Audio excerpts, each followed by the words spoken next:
Hey, okay, here we are. Good morning, good afternoon, wherever you are. My name is Colin Maclay. I'm a professor at the Annenberg School and the co-host with Henry Jenkins of How Do You Like It So Far? And thrilled to be here with you all on behalf of Vision and Voices for the Power and Pleasure of Podcasting 2. We had a great opening session last night, and then an awesome conversation this morning. And I'm thrilled to be diving in with y'all. If I could only just get rid of my picture, I would be so happy. And I want to begin with a land acknowledgement and then dive right in. So we acknowledge that USC was built on the sacred land of the Tongva, Chumash, and Kizh people.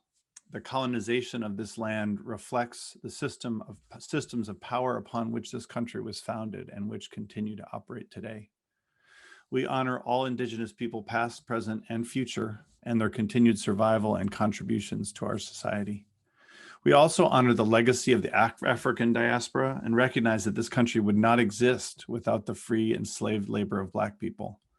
We know that contemporary struggles for Black lives are connected to our history of violence and white supremacy. We are particularly troubled today by the inexcusable violence and hate against Asian American and Pacific Islander communities. We share these acknowledgements to pay respect to the original caretakers of this land, to raise awareness about histories that are too often erased or forgotten, to recognize our place in this history, and to affirm our commitment to social change. And if you like, you can text in the chat wherever you're located. And if you don't know where, you can go to native-lands.ca.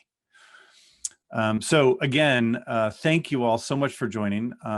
Thrilled to be with you. We have an amazing group of creators who I'm going to actually invite to introduce themselves in just a second. But they are podcasters and directors and multimedia and authors and all kinds of remarkable things that I would love to be, but I'm not. So what I wanted to begin with is just sort of a framing here that acknowledges kind of the changes in podcasting, which we might even change the word from, since it's a pretty, as Heather has pointed out, a kind of a vestigial word. There aren't no more iPods, but to what we're focusing on today in audio fiction. And so when sort of the podcasting boom began some years ago, it was really talking heads. It was like our podcast. It was talking heads. It was sort of public radio heavy, that gradually emerged into kind of more creative shows. And we saw the rise of and kind of normalization of podcasts with things like Serial, and into the last year where we've just seen this remarkable boom of audio fiction that is that I credit for me personally with Henry really turning me on to, that has been in some ways a rediscovery of radio fiction, radio drama going way back, but also whole new innovations in how we do these things. And so we had a glimpse of that last night, and I really want to dive into that today as this kind of form bubbles up and explodes and creates new things, transmedia experiences. Things move from audio to print to video to other, to online spaces. We've seen the independent producers go from sort of white labeling and being willing to produce other people's stories to saying, you know what, we're just making our own stuff because there's so much action. We've also seen Hollywood and big companies like Spotify and Amazon gobble up, I shouldn't say that so disrespectfully, by the podcast creating entities and networks. So there's a lot of tumult and change in this space right now. So it just feels very dynamic and promising, and also somewhat at risk. And so I guess what I want to do today is gloss a few topics, starting with transmedia storytelling, where all of our guests have amazing background and foreground. Then get into world building and universe creation, what it's like to create whole universes of characters and sort of dynamics and contexts, and then into kind of the business and production of audio fiction. And throughout, what I want to do is invite everyone in the audience to chat in questions you have, and we'll try to kind of pay attention in the course of the conversation. And then on the back half, after half an hour or so, we will invite you to unmute and ask questions and dive in. So that's the game plan, and I'm thrilled to get us off and running. So I want to begin. I'm going to ask you all kind of a little bit for your origin story, if you will, and just to do a kind of also a quick introduction. But really, like, you know, none of you only works in audio fiction. You've all worked in all these different spaces, and you continue to, and they've given you certain senses of like the affordances of audio and why it's great, but also things that hop from one to another. We were talking earlier about the connection between comics and audio fiction. So tell us, I don't know who wants, maybe Heather, you could start us off. Just give us a little bit of who you are and what you care about here. Hello. Okay.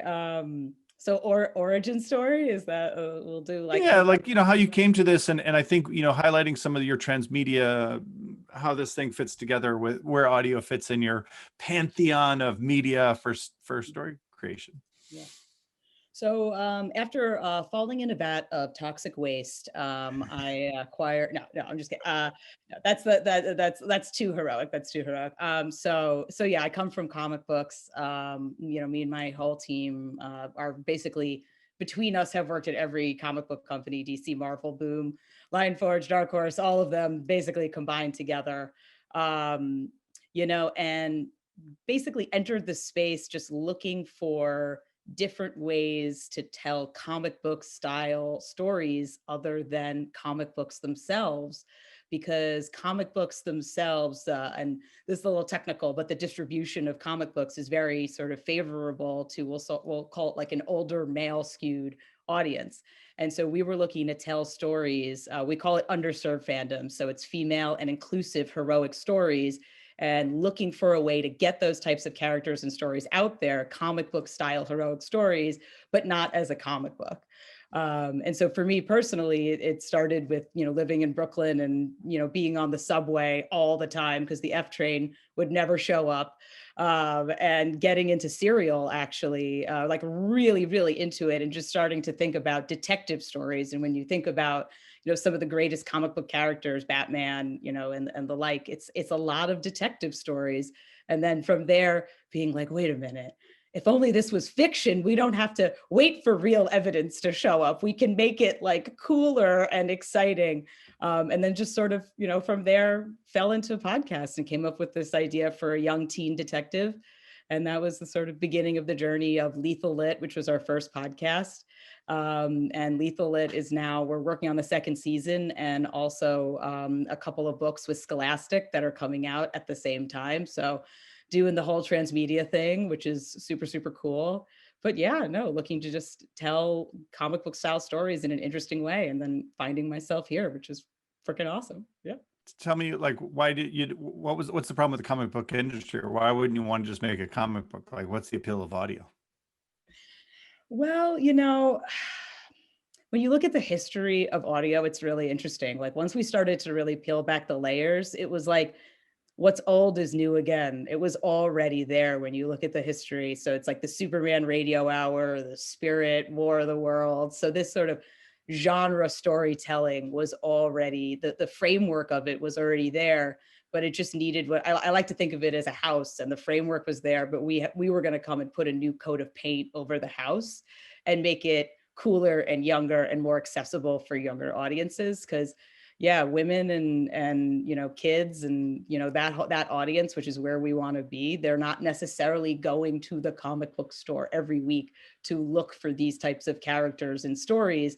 So a story we could tell, you know, through audio could reach the audiences that we wanted to reach in an awesome way, because young people have their phones on them all the time. So, you know, it's the content is already, I like to think, meet the audience where they already are, and our young audience is on their phones all the time. So they don't even know it, but Lethal Lit is already on their phones. We just have to tell them about it. Awesome. All right. Can I go to Ben and Mike, and I'm going to group you together since you're a tag team dynamic duo anyway. Introduce yourselves, give us a little bit of background and how you come to all this. Yeah, so I'm Mike Monello. I come to this. Well, let's see. To go back, I started as a filmmaker. I wanted to be a filmmaker, and I went to film school where I met Ben, And over the course of being at the University of Central Florida Film School, you kind of, the best thing about film school is you meet collaborators. And I met a bunch of guys, and we ended up making the Blair Witch Project together. And that was an amazing experience, because at the time I had gone to film school, but I had a job as the night manager of the Macintosh lab at UCF. So I was kind of also into computers, and I was early on the internet before the web was really a thing, when it was Usenet and Waze. And so I was intrigued by this. And I think my first foray was a buddy who went to the University of Florida, and we got into the Beverly Hills 90210 Usenet group and started writing these bizarre theories about what was happening in the show, except they were events that weren't happening in the show, but we were using characters and just kind of confusing people in the groups who were reading our back and forths, just to see what would happen. And had a lot of fun with it. And as the internet became more ubiquitous in the 90s, we decided to come together and make Blair Witch. Out of that fell, I think, a perfect set of timing, where some of the materials, in particular that Ben was hugely a part of making, because the movie was improvised, there was a whole mythology that was built, and the mythology was built really for the actors, not necessarily for the movie. But when it came time to put something online for the film, there was no YouTube. The costs of putting streaming video online that looked like a postage stamp was extraordinary, thousands of dollars. It would have been more expensive than the cost of the entire film. And so we started putting some of that mythology online and building an audience, and it became participatory in a way that was wholly unexpected for us. We're trained to polish every pixel and make it perfect and then put it out in the world.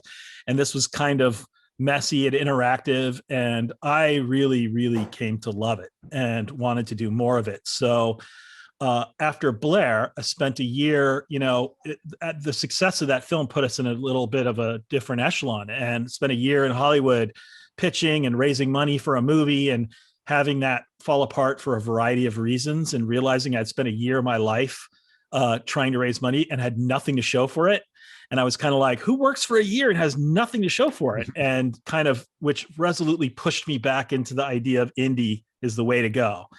And started a company called Campfire. So campfirenyc.com, if you're interested in that company. And we work across all forms of media, mostly extending story worlds for our clients, which tend to be oftentimes premium cable company streamers, into other media spaces.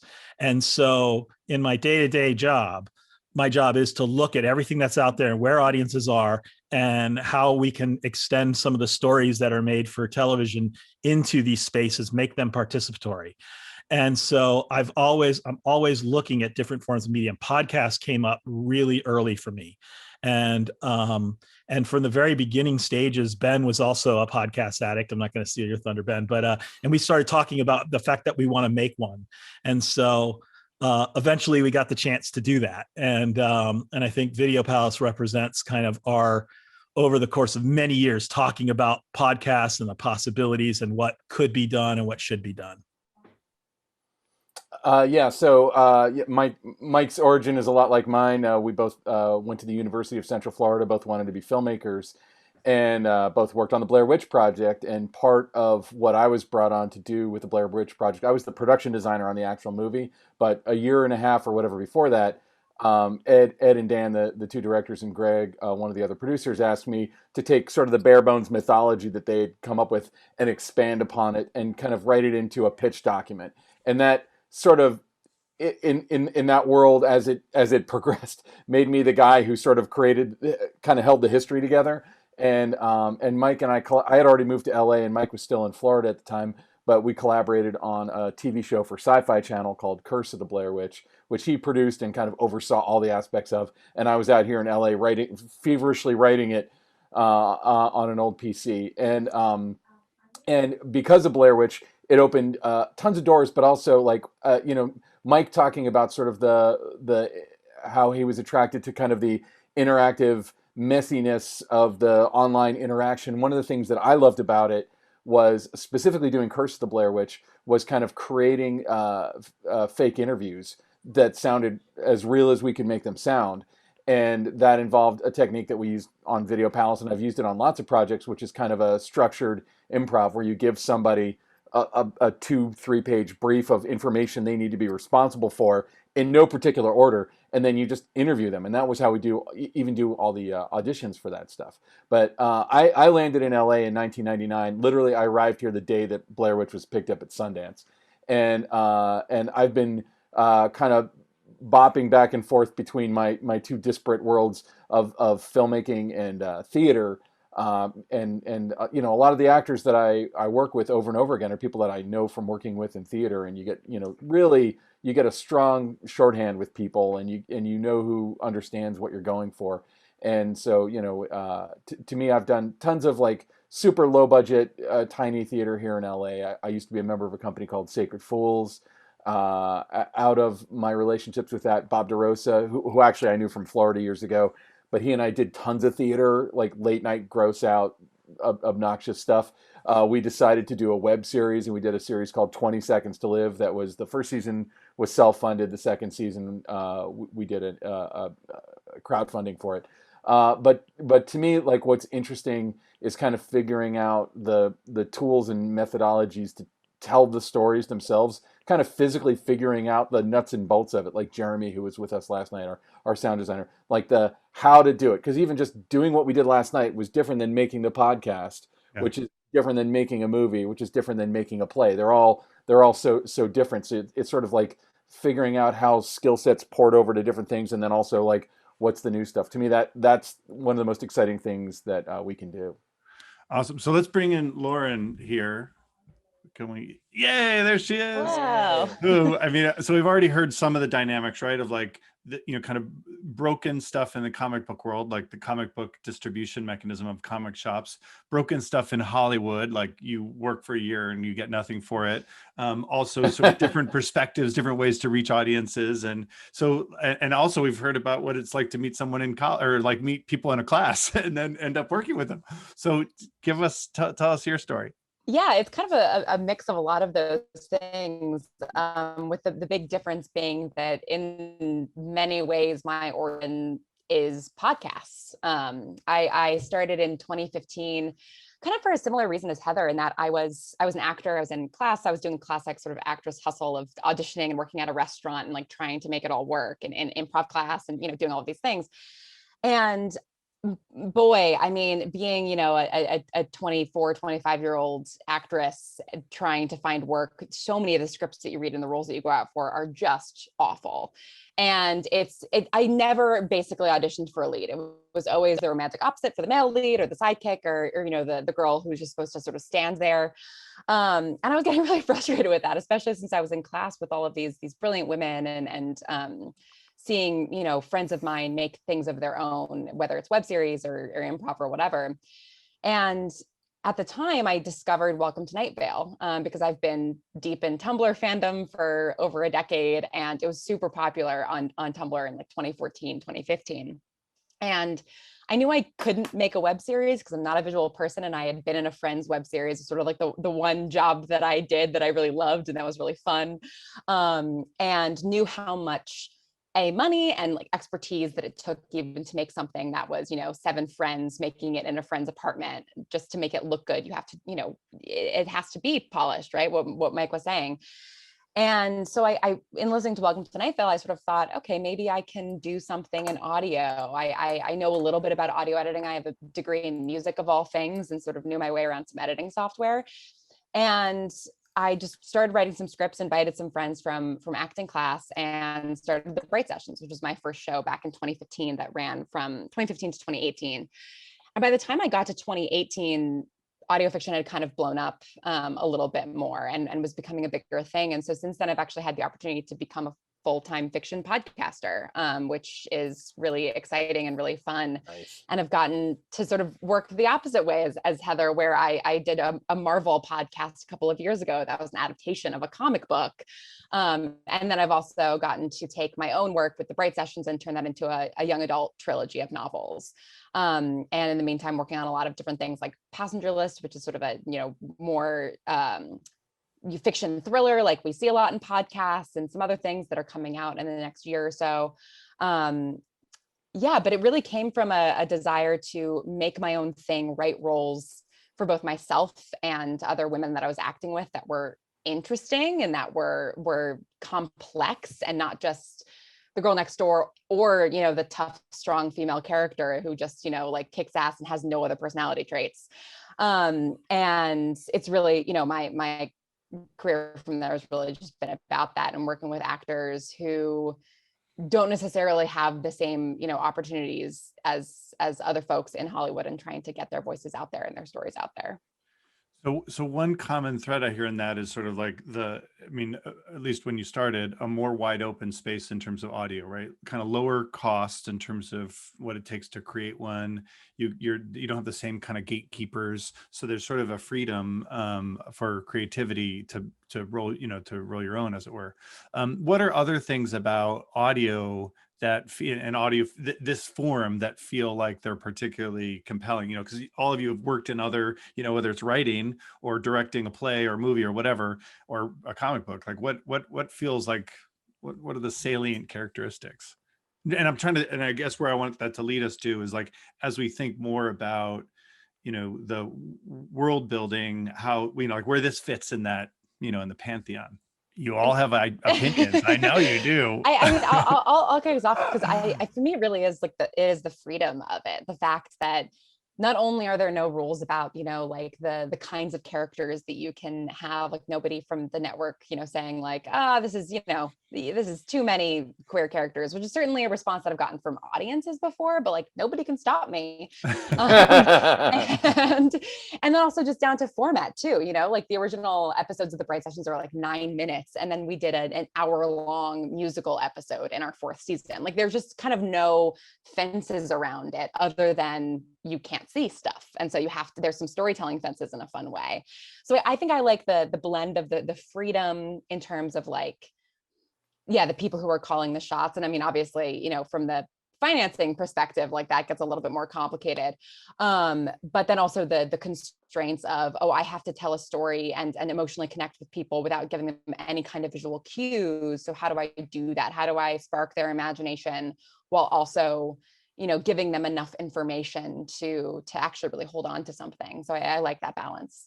And that to me invokes Heather and Team Video Palace, right? In terms of action, which seems, and Heather mentioned to me the difficulty of having a crossbow sound, which is not an obvious sound. So how do you do action adventure?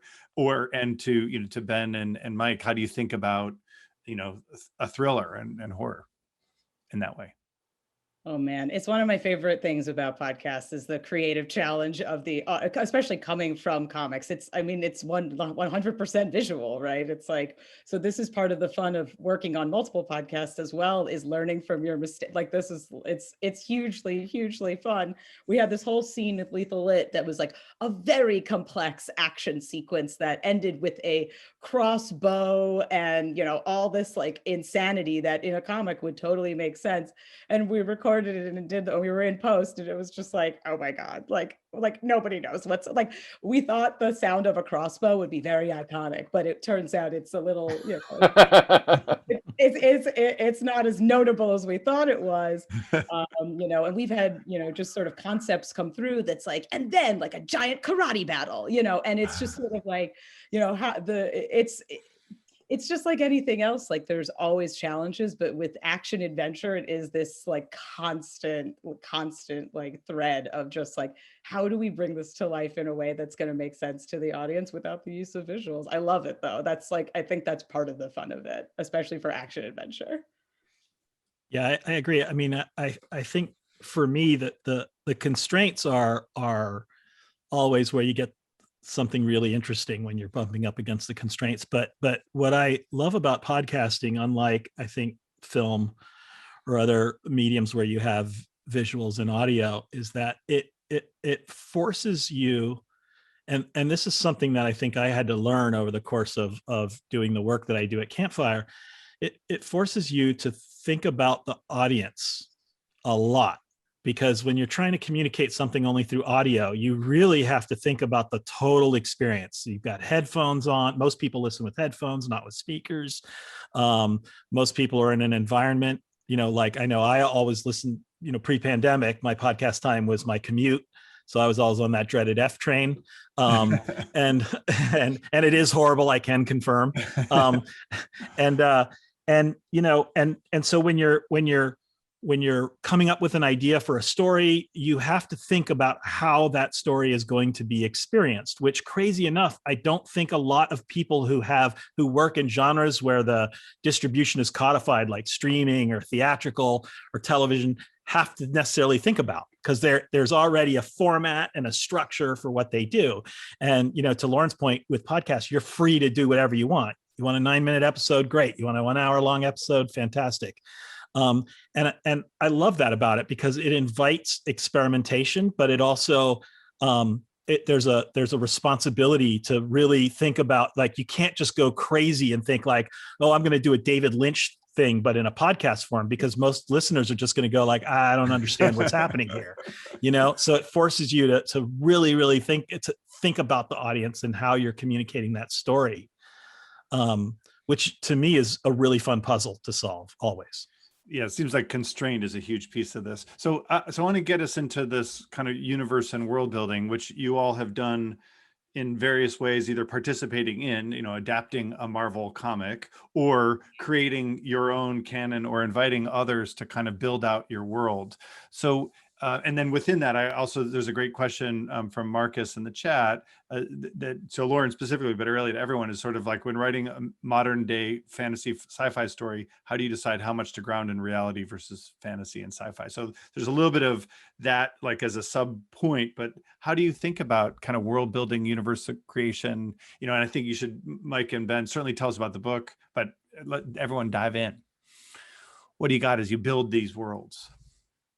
Well, can I just say too, like, the guy who I co-wrote Video Palace with, based on the outline that Mike and Nick Bracchia had created, like, we very consciously were thinking about, like, where can we put hooks that would go into another thing. So not to go too deep into the weeds of what our show is about, but there's kind of a central conceit that's like a supernatural, techno-supernatural thing called the stack. Now, we could have called it anything we wanted. We called it the stack to imply that there were multiple things in there. And and when we hear the creepy voice of Thurman Mueller say, open all 8 doors in the stack, oh, we've only been dealing with 1 door in the stack this whole time. So there's 7 more, and God knows how many more stacks there are. We were very, very consciously aware of, like, we wanted a world that could expand from this and not just be around this one guy's specific experience. So you're leaving a hook there intentionally. Yeah, right? yeah. And I would be lying to say that we'd figured it all out at that point, because we were racing to write it, but we knew that there was more. Which is an interesting balance to say, I'm going to leave a hook. I don't know what that hook is going to lead to, but, like, it's going to open up some pastures for creativity. Lauren, how's it for you? Yeah, Ben, that's such a good point. And I think that that's exactly the tricky balance, is figuring out the things about your world as you're building it that you have to establish in order for the audience to understand what's going on, but then leaving enough open where you're not going to fence yourself in later, or you can kind of build the train track as you're, like, barreling down it. Definitely with the Bright Sessions, I knew I wanted to establish kind of the rules of these abilities, because the moment you introduce people with supernatural abilities, you kind of have to deal with, like, okay, well, is this Marvel where they're going around and everybody knows about them and everybody has an opinion on them, or is it, like Harry Potter, there's a whole separate magical world that is completely separate from the Muggle one? And I think I decided to sort of have a balance where, like, there's a government organization that knows about these things and enough for a therapist to be giving therapy to these patients, but, like, everybody's sort of just existing in the shadows. And I know I knew I had to know that going into it. And so like the shadowy organization of the AM existed from the beginning, basically, as I was writing the show, but it doesn't actually come in any significant way until late season 2, because I wasn't sure like what I wanted to do with it. And ultimately the show is just about like character relationships and emotional growth, not, big superhero antics. And so it then became about like building out what that organization is and what the larger world is, as much as I need it in order to facilitate that emotional growth. And so I think it's really about, like what you want to accomplish with your story, and then, leaving just enough sort of hooks that you can hang things on for yourself as you go through it. So far, this is very comforting, because I was afraid you all had like worked out every possible thing in advance. And I thought, oh my fucking God, how could you do that? There are so many things that listeners will be like, oh my God, I can't believe you foreshadowed that thing in like episode 10 that came back in episode, 50. And I'm like, that, sure. Yeah, I definitely meant to totally do that. Intentional.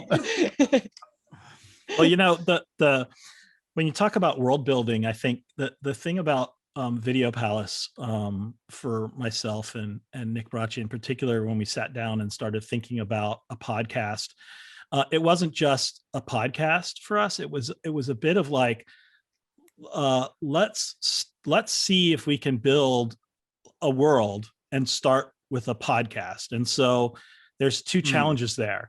And I think our approach, there's lots of different approaches. It's Marvel and Star Wars to talk about two big ones. And I think some of them, Star Wars, for instance, to me is a giant world, but it's locked into the characters rather than necessarily the world. And with Video Palace, I wanted to go back to Blair Witch, where the movie was about those 3 students who are shooting the documentary, but the larger world is the mythology.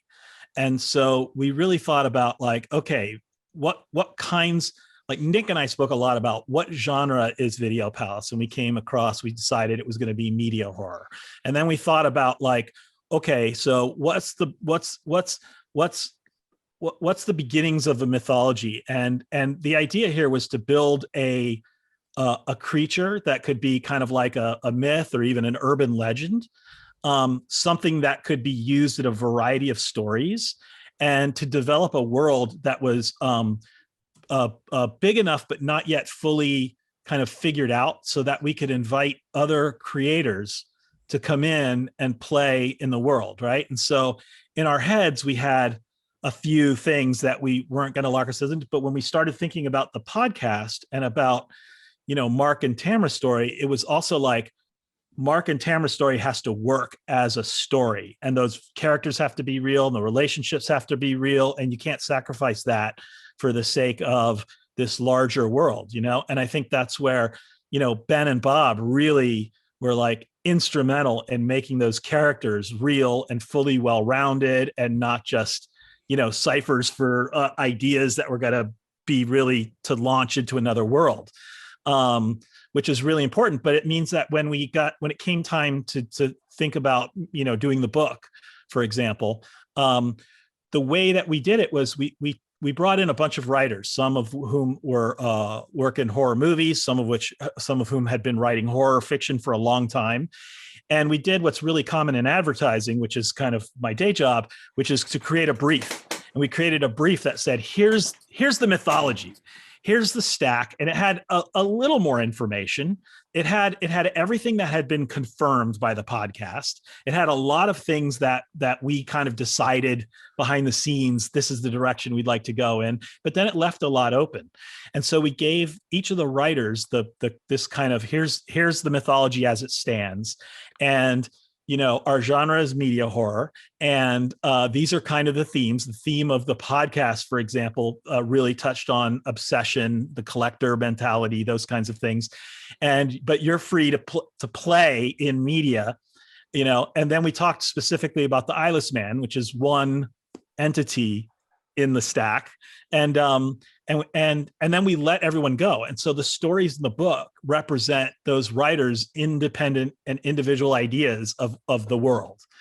And when we bring them all together under the guise of like, this is an urban legend, you the individual stories work on their own because the writers are telling them they're very personal. They're not having to serve our characters in our world, but they're also growing and building out the mythology. And really, all Nick and I did was kind of step in when they did something that violated it, or when they did something that maybe was not quite. We would just kind of work with the writer to smooth that out, to make sure that the myth and the legend was consistent.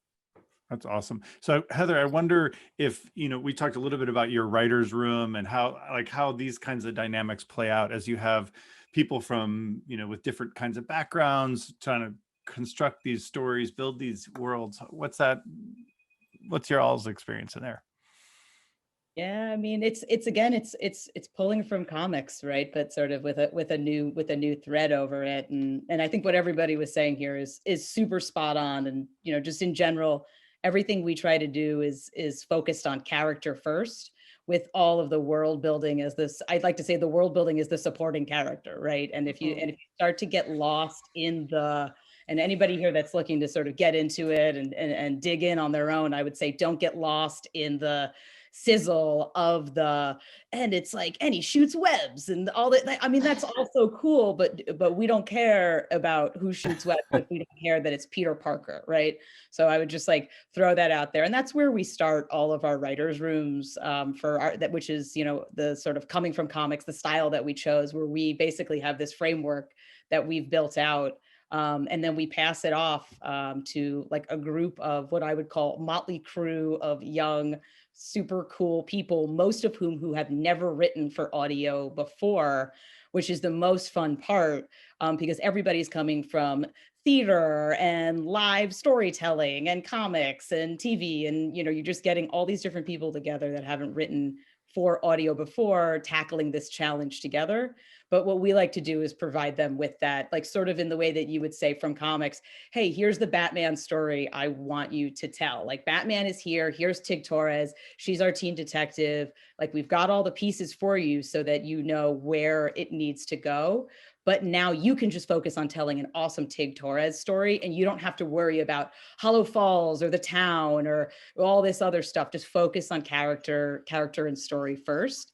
But yeah, no, it's providing, for us, it's always about providing the writers with the framework so that they can be super, super successful, and constantly reminding them you're writing a podcast, which I know is inherent in the fact that we are all here today, but just reminding them we don't have a crossbow, just constantly having to reinforce that, because we're all, and that's, I think, one of the most fun parts about it is the imagination and actually not showing the visual. We had a choice for the key art for Lethal Lit of okay, we're going to we know every comic book artist, let's just have somebody bring Tig Torres to life. But we chose this super creepy crow instead, because we were no, let's who Tig Torres is to everyone could be different. And we wanted to maintain that level of imagination, which is something that you can have in podcasts, but not in comics. So this is sort of taking advantage of the platform as well. So in my mind, just a note to the audience, y'all can start raising your hands. I'm gonna ask one more question, and then are eager to bring you in, or to continue to bring you into the dialogue. So this to me takes us to the kind of this last pasture of how you make this stuff, and but everything from the production side to the business side to how you engage with fans, because unlike, I don't know, radio of yore or comics or film, where there kind of are really established methods that, a writer's room works in a particular way, a comic book, whatever, there's kind of established institutions, both in the sense of organizations and traditions around how these things are done. Meanwhile, y'all are just making this up now, right before our very eyes, according to constraints and vision, and in many ways responding to or reacting to those traditional institutions, which did not serve most people well. Despite the good work that they have done, right? So I'm curious what it's like to build out a new genre, right? A new, kind of a new aesthetic under, you still have to deal with existing orgs, but talk to us about what that journey is like. You can start wherever you like, whether it's about liability insurance or anywhere. I could do an hour on the liability insurance. Oh my God. But there's a time boundness of that, because we can only dig into the terrible stuff so much. But just give us the short version of liability insurance.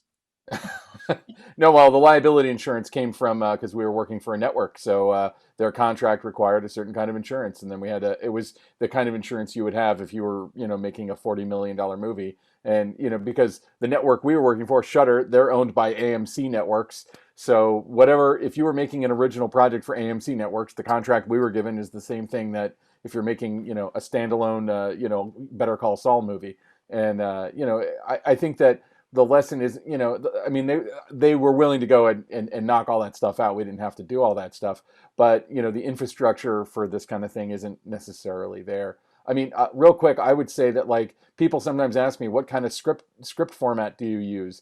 And I don't know if there's a proper podcast script format because we just use screenplay format. And I'm actually happy to show it to anybody who wants to reach out to me, because I mean, like, all we do is where you would describe action or where you describe what you see. We only describe what you hear. And for a project Bob and I are currently working on, one of the notes we got, which as a filmmaker I took as a compliment and realized I was wrong, was someone was like, "Oh, this sequence is super visual," and I was like, "Oh, awesome." Oh, actually, you mean that it shouldn't be visual at all. Got it. And we had to figure out we had to like basically blow up an episode and figure out how to tell a story that really was kind of like a very visual movie story, and how to do it differently, strictly with audio. But to me, that's actually, like, you can tell on the page if it's working. As far as production works, our producer Liam Finn scheduled it like you would schedule a movie. Like we'd bring in actors who needed to work together, and we had a strip board just like you'd have with a movie, and then we had to bang out, instead of 5 to 8 pages a day, we had to bang out about 40 pages a day to 45 pages a day in 5 days to get the whole thing done. But I would also say, like, again, as a filmmaker, if we're going over 5 takes on a movie, that's unusual for me. And I'm not disparaging David Fincher or anything like that, but in this, it was probably about the same number of takes. It's just the number of takes were like boom, boom, boom, boom, boom, because you don't have to set up any lights. No one's makeup needs a touch up. You don't need to bring back a prop or clean the blood off of someone and get them reset to have splatter hit their face. You just kind of go. And it was a little crazy for us because Liam, our producer, would be in the booth and he'd say to me and Bob, "Okay, that was scene 65. Now we're moving to scene 173." And there would be a moment of like, "What the hell is 173?" We'd have to like, we don't know it by the numbers. So we'd have to like scroll and kind of look through it, even though we had just written the script like weeks earlier. It was mind bending in that way because it went so fast. But I would say, like, as far as the work with the actors go, it's the same as I would do in theater or film. In a way, even more, like, they could take as much time as they needed, because 45 pages was actually pretty reasonable goal to hit. Even with, like, our goal was anyone who was in a scene together was in the room together. And, so if it was over the phone, they didn't need to be in the room together, but actually they usually were. And, I mean, a whole methodology came out of that, and it's not taught to me by anyone. It was just all the decisions we as filmmakers made, barreling into this like idiots who didn't know what we were doing. But I imagine each of you has done that, right? Making it up to some extent as you go along, because they're not the same.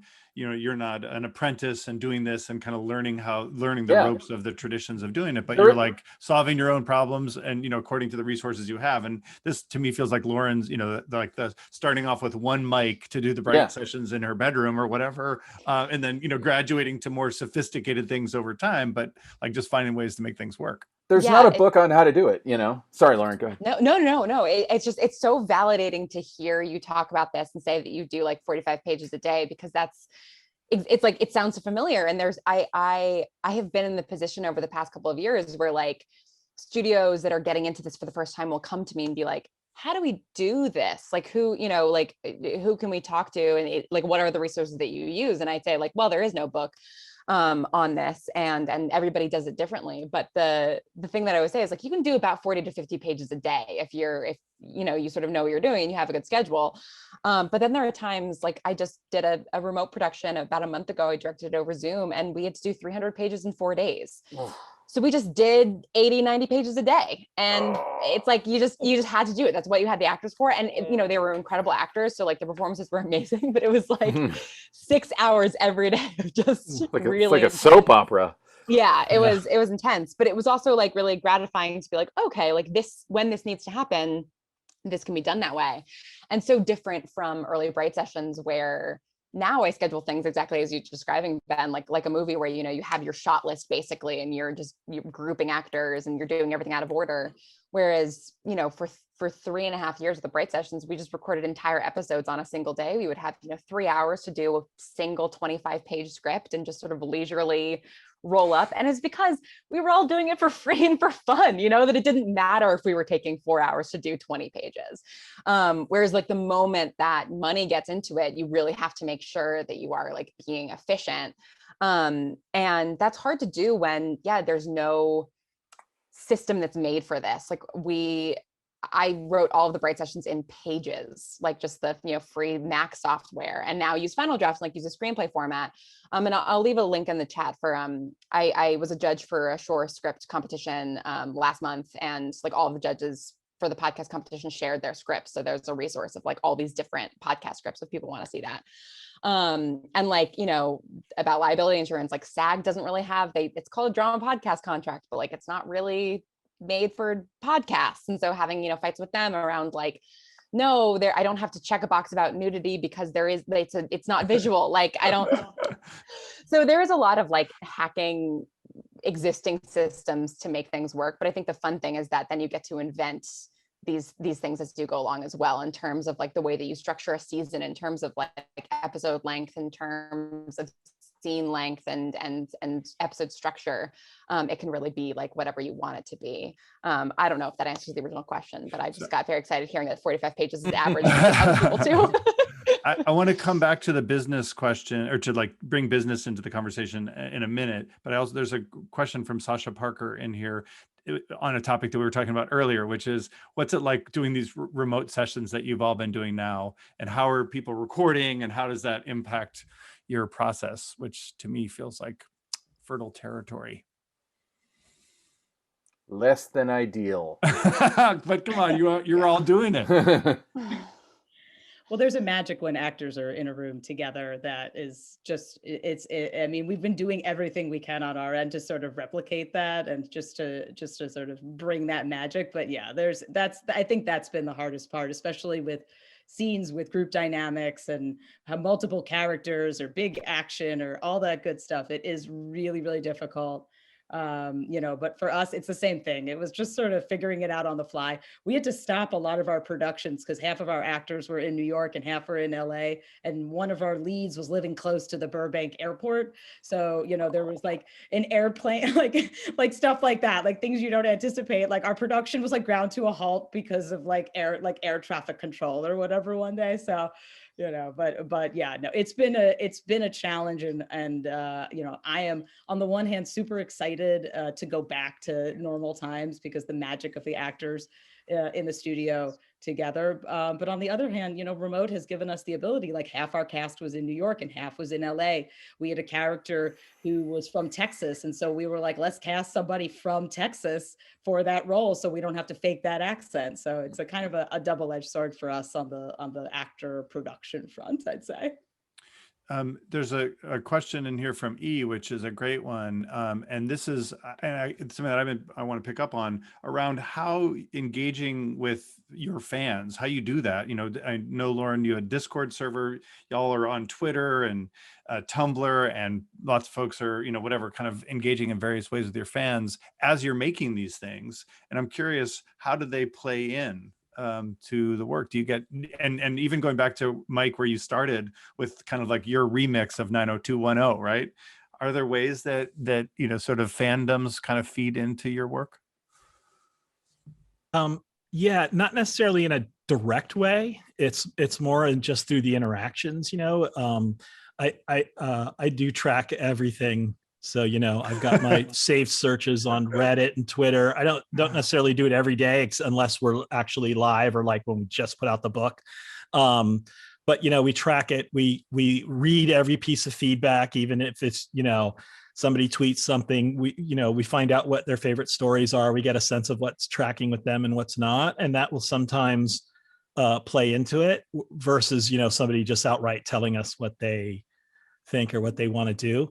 But we also build in opportunities. So less so on the podcast, because quite honestly, the the problem with interacting and making the podcast more interactive, which you would think I would do given my day job, we didn't do because of the day job. And it's hard to maintain unless you've got the funding or the ability to spend the time doing it. But like on the book, the book, which is that's the cover behind me, which is written, which is credited to a fictional character, and the fictional character is part of the story. But there is a moment in the book where the character kind of says, in the wrap up, leaves an email address.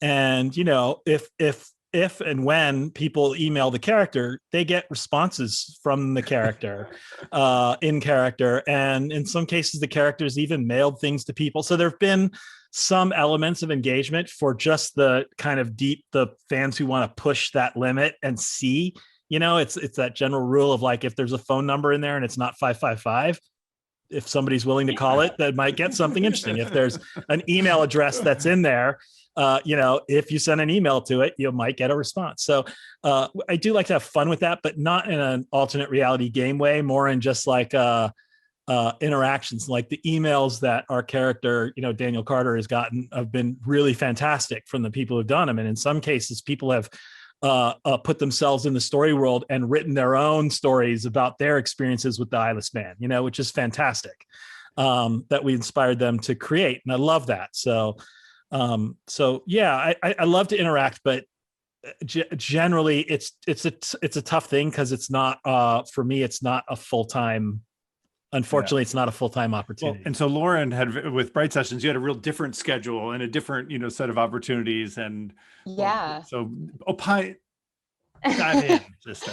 Yeah, I mean, I totally agree with Mike that it's sort of like this careful balance, and also in order to like create a whole other element for the audience to interact with is so much work. We had the great privilege to do 2 spinoffs of the Bright Sessions with Luminary, which we are now releasing publicly. Just started 2 days ago, so go check that out in the Bright Sessions feed. Little plug. And great timing. It was all because of us. Really great timing. The second series that we did with them that we released last fall, that's coming out later this year in the feed, is called The College Tapes, and it's about 2 of the main characters from the Bright Sessions in college. And we have had Instagram accounts for them since probably 2016, 2017. And we ended up kind of like scrubbing those Instagram accounts and then we did a real-time release. So we released 20 episodes in 30 days. It was insane. And we did like a real-time Instagram account because it takes place in fall of 2020. In an alternate universe where COVID doesn't exist for lots of reasons. And just doing that, like it took a major company backing us immensely with a budget. It took 3 people basically doing it full time. It took an entire year of social media planning. It took 2 freelancers in New Haven and Boston taking photos for us, and then pre-pandemic, because we, hired them in January. And it was an entire year-long project for like an ancillary part of a podcast that like is not generating necessarily new listeners and is not generating any money, but because we wanted to do it and we wanted to like interact with our listeners as these characters. And I would love to do more of that, but like, God, it is a whole other kettle of fish. And then to sort of answer the question posed more directly about like, when fans ask you things about world building or like about your characters, does it make you think about stuff? I think in terms of, that's a question I've gotten a lot on various panels around like, how much do your listeners or readers like influence your work? And I think of it in the same way as I think of like, I have the same answer for it as I do for like what piece of media directly inspired you for the Bright Sessions or for this project or whatever. And the answer is always like, well, nothing and everything, right? Like everything I've ever read in my life and watched in my life has like, that I've loved and connected with and become a fangirl over, has like entered my soul permanently and then like comes out in all of the work that I do. And so I think it's the same thing for listener feedback and interaction and questions, where it's like, I don't ever want to write towards what like a particular listener is asking for or wanting, because it's like, if you start writing towards what you think your audience wants or what, an audience seems to be demanding and your heart isn't in it, it's not going to be good anymore. And sometimes those things align and that's great. But, you know, if a listener asks me a question about like, oh, like what would this character think about this? Or like, what about this part of the world that you haven't explored?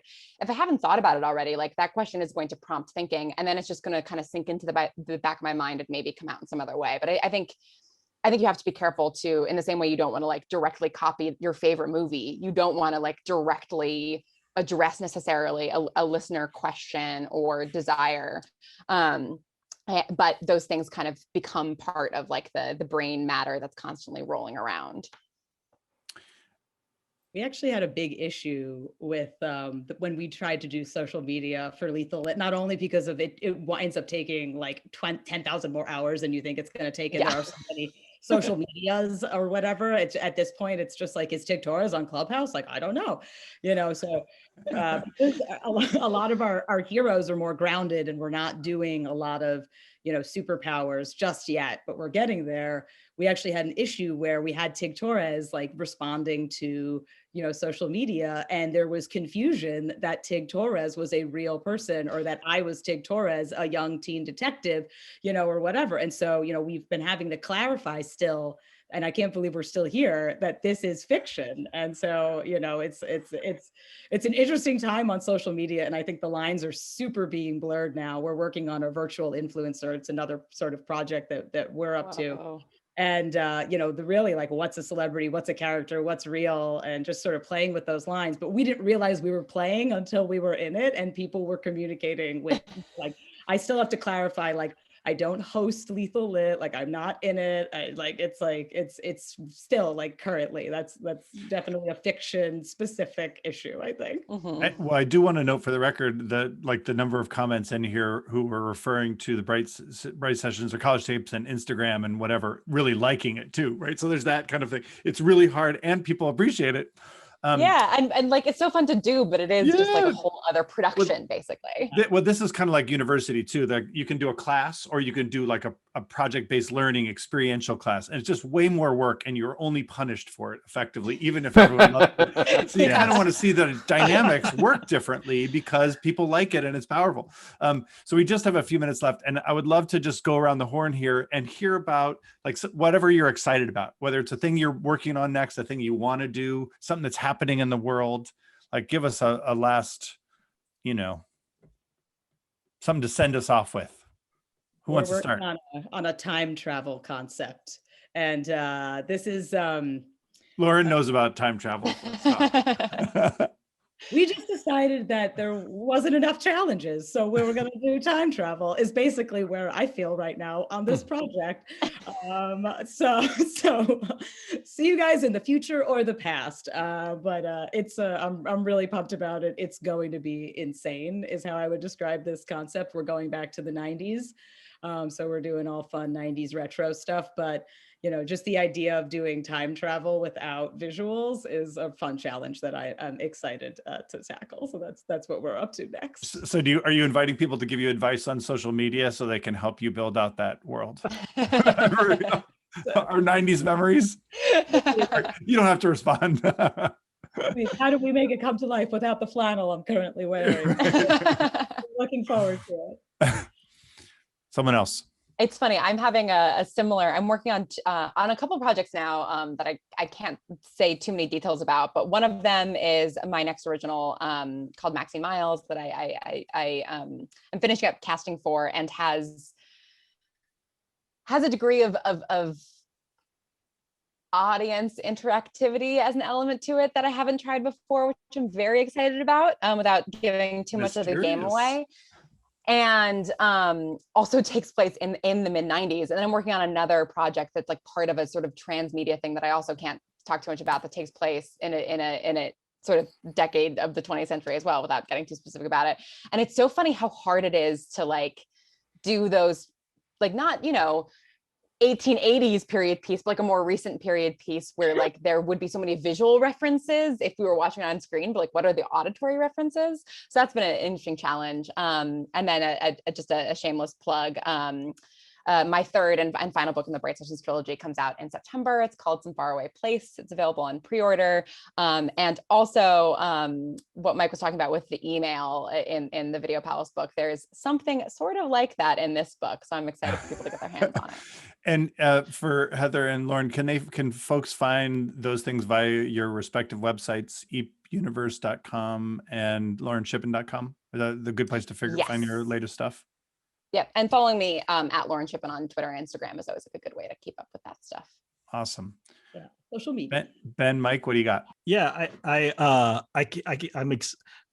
we're in very early talks with folks about another thing for Video Palace, which I'm excited about, but can't really talk about. And may not happen. It's that early in the conversations, but I'm always, if you ask me like what my favorite thing is, it's always the thing that I'm working on right now that I can't talk about. and that's very much the case, particularly with the work interviewer we do. Question. Yeah. With the work we do at Campfire. But, when I think about what's most exciting to me, and I think about podcasts specifically, I think that the thing that keeps me loving podcasts is that idea that when you stumble on something that kind of blows your mind and tackles it in a completely different way. And I would say less than a year ago, I had an opportunity to listen to a podcast from the UK called Have You Heard George's Podcast? And like listening to that one kind of made me go, oh, this is another evolution of podcasts. Like this is a remarkable piece that's like feels fully formed, is unlike anything that I'd heard. And to me, the fact that podcasts as structured and as codified as it's becoming, it's still an open enough field to have those moments. And so that's kind of what drives me. It's kind of seeking those out and finding them and then getting so inspired by hearing someone come at it from just a completely different angle than I would imagine. That's awesome. And I will say, from having listened to not all of your podcasts, but a podcast that each of you've made, they all have just really different feels to them that are awesome in their own way, like for what they're supposed to do. And just like, so paying a little bit of attention, not just to the story, but also the craft behind it, you just get a different sense, the way that the sound is used, the way the characters are, and they have these, they're different genres within them. So I'm with you. And I love the idea that we're going to still discover more. Ben. Also can't talk fully about the thing that I'm doing, but Bob and I, who co-wrote Video Palace, were contacted by another company that makes lots of audio stuff. And literally last month was the 2-year anniversary of that first contact. We pitched them. Call them out. I'm not going to. We pitched them some ideas, and they liked one of them, and we developed it a little bit for them that year. Then there was a protracted contract situation, which was weird because we'd already agreed to the money, but whatever. There was a contract situation. Then we wrote it, like we were mid-writing it when the pandemic hit last year. So we've already finished writing it. It's I think it's like 175 pages or something like that. And we are currently waiting to find out if we're greenlit, which they keep assuring us is imminent. So I will say this: it's not a first-person investigation like Video Palace. It's more of a traditional radio drama, and it is a monster story with stuff that if you were to do it in a movie would cost $1 billion. Everything you're not supposed to do. We've got scenes on a boat. We've got scenes in all kinds of crazy locations. Stuff that you'd be like, if you were producing it, you'd be like, you can't do that. And we're like, we know how to do this in audio, no problem. Sounds like there'll be time travel, space travel, and all the rest. Just lots of monsters. And monsters. Lots of monsters and lots of cursing. Well, I've already taken us over time. I just want to thank each of you all so much for the work that you've done and for spending this time with us today. It's really been a joy. And to the folks out there in listener land, really, I strongly recommend any of the podcasts you haven't heard from these folks. Dive into them; they're awesome, all as noted in different ways. So with that, I thank you and return you all to your regularly scheduled program of Friday afternoon. Thank you. Thanks so much, Colin. This is great. Good pitch, Mike. Bye, everyone. Bye. Bye.